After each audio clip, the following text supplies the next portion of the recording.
Hi guys, installing a trailer hitch on your Ford Bronco can take you to some really fun places such as camping and biking.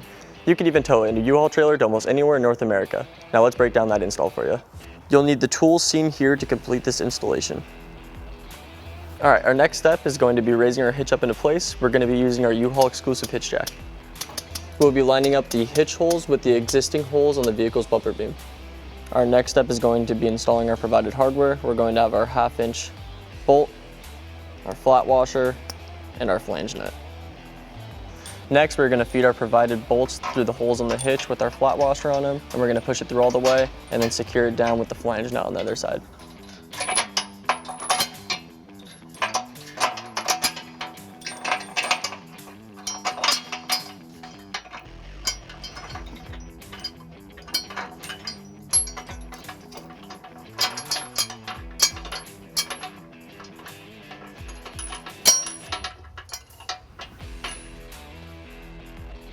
Our next step is going to be torquing all the bolts to the manufacturer specifications using a 3/4 inch socket and a 3/4 inch wrench.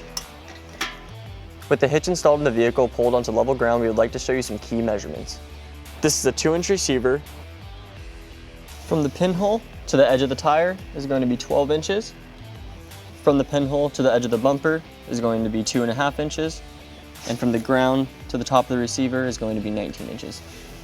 This will help you determine the length, rise, and drop for your hitch accessories such as a bike rack and cargo carrier. If you have any questions about the products seen in this video, or if you'd like to schedule an installation with a U-Haul hitch professional, visit us online today at uhaulhitches.com.